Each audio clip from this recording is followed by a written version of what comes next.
இன்றே டவுன்லோட் செய்து உங்கள் ஃபேவரட் ஷோக்களை என்ஜாய் பண்ணுங்க. சிவா, அமராவதி, எல்லாரும் என் அண்ணனை பாருங்க, என் குடும்பத்தை பாருங்க. உங்க வழி சொந்தம் யாருன்னு கேப்பீங்கல்ல, பாருங்க, இவங்கதான். இதான் என் வழி சொந்தம்.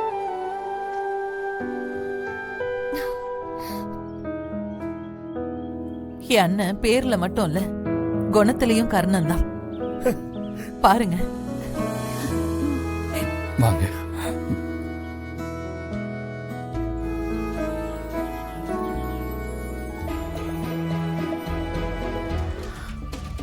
போச்சு. எது நடக்கக்கூடாதுன்னு நினைச்சோமோ அது இப்ப நடந்துடுச்சு. இனி அந்த துளசிய கையில பிடிக்கவே முடியாது. அவ ஏதோ ஒண்ணு பண்றா, அது அவளுக்கு சாதகமாவே நடக்குது. மறுபடியும் நம்ம தோத்து போற மாதிரியே ஆகுது. அப்போ என் கதி அதோ கதி தானா? நீ தான் உருப்படியா ஒண்ணும் பண்ண மாட்டேங்கிற, அப்புறம் எப்படி நீ நினைக்கிறதெல்லாம் நடக்கும்? மச்சா, ரொம்ப நன்றி மச்சா. நீங்க வருவீங்கன்னு நான் கொஞ்சம் கூட எதிர்பார்க்கவே இல்லை. அண்ணன், உள்ள போலாமா அண்ணன்?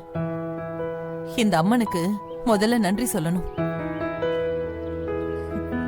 இந்த அம்மன் கிட்டதான் நான் மறுபடியும் வேண்டிக்கிட்டே இருந்தேன். முதல்ல இந்த அம்மனுக்கு நன்றி சொல்லுமா.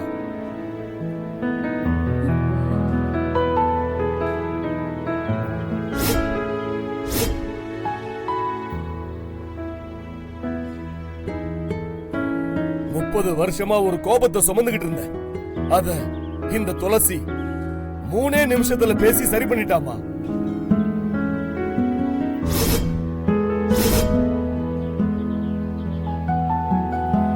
ஒன்ன காலத்துக்கும் பார்க்க கூடாதுன்னு தான் வைராக்கியமா இருந்தேன்.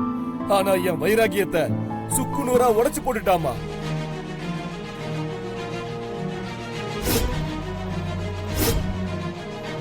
அவ பேசின ஒவ்வொரு வார்த்தையும் என் மனசுல அந்த கோயில் மணி மாதிரி ஒலிச்சுது.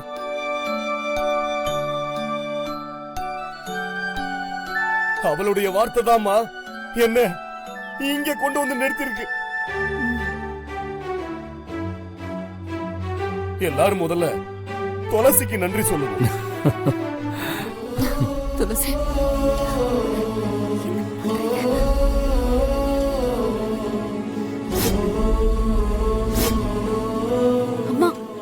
உங்க பொண்ணுமா, என்ன எதுக்கு கும்பிடுறீங்க? நீங்க 2 பேரும் ஒண்ணு சேரணுங்கிறது அந்த அம்மனோட விருப்பம். நான் ஒரு கருவிதான்.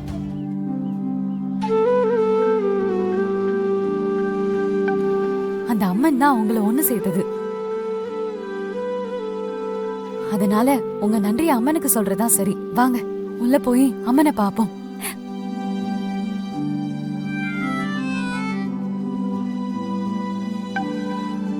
சரிங்க அண்ணே, வாங்க எல்லாரும் போய் சாமி கும்பிடுவோம். வாங்க நீ. வாங்க சரிங்க, போலாம். வாங்க வாங்க. வாப்பா.